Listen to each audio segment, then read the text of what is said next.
Yan. Crab. Diyos ko, ang mahal-mahal. Dalawang piraso daw. Magkano pa? 175. So, eto, free na lang daw tong maliit na to. Grabe. Akala ko ba naman, ang dami-dami. At naluto na din yung fish na niluto ni Papa. Crab naman ang lulutuin niya.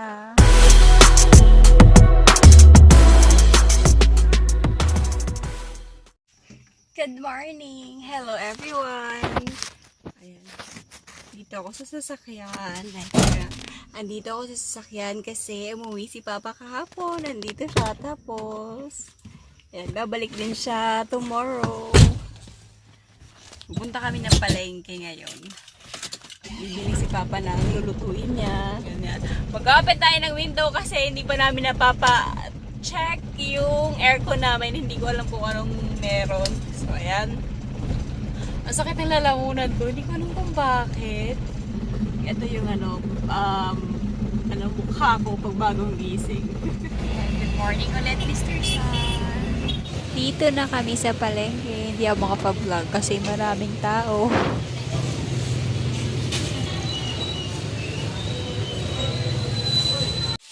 Ayan, nagluluto na naman ang aming chef. Ang ulam namin ngayon ay isda. Yan yung isda namin. Tapos, meron siyang crab. Crab ba yan ba? Kalan. Dalawa ulam namin. Fish and crab. So, syempre siya magluluto. Sabi sa inyo masarap talaga siya magluto. May anak. My baby. Ayan. Crab. Diyos ko, ang mahal-mahal. Dalawang piraso daw. Magkano pa? 175. So, eto, free na lang daw tong maliit na to. Grabe. Akala ko ba naman, ang dami-dami. Pero marami namang isda. Ayan. Saan siya na nagkakalat ulit. Seryoso sa pagluluto. Kaya na nga kasi, pumunta kami ng palengke. Ayun. Kaya yung ulam namin. Dapat mag-chicken curry kami. Nga lang ayaw niya magluto ng chicken curry. Nakakainis. Masarap yung chicken curry ni Papa, promise. As in. Actually, masarap talaga kahit anong luto niya. Kinakariw niya kasi pagluluto. Hindi kasi niya tinitipid. Hindi katulad sa akin, basta maluto, okay na, ganon. Siya hindi. Nandito siya. Naluto na yung isda ni Papa. Wala man lang presentation, no? Ilagay mo doon.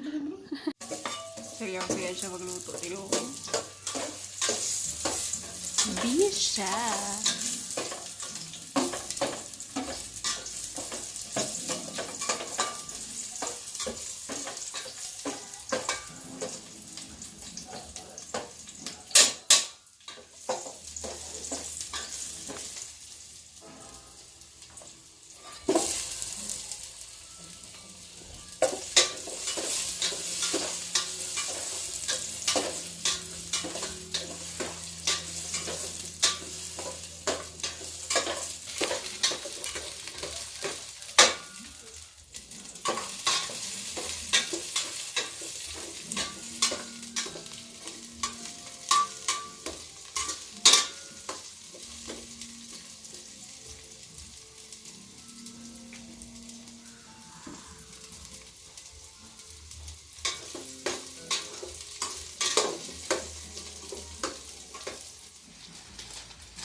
Ayan.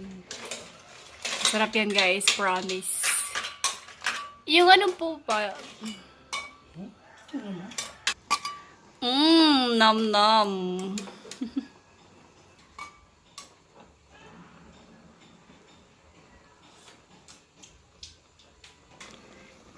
Wow, ang sarap.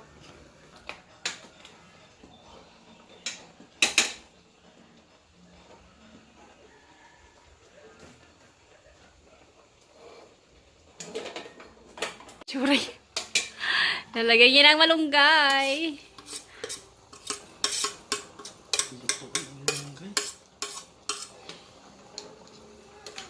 Tapos na si Papa magluto, kakain na kami. Roger!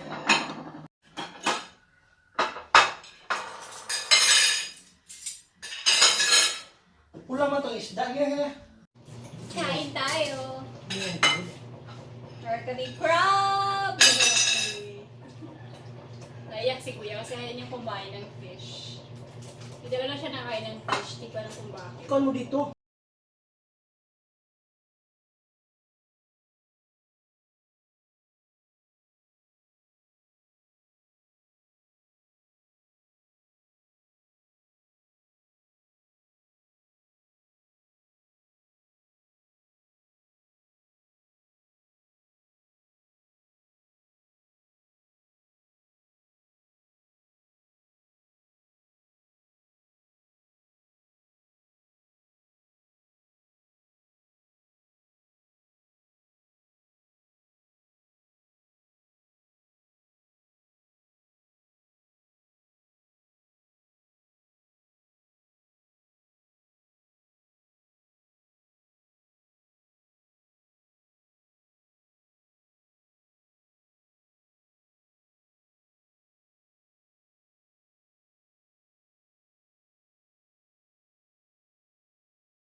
Alimang yung ulam, madami siyang kinakain.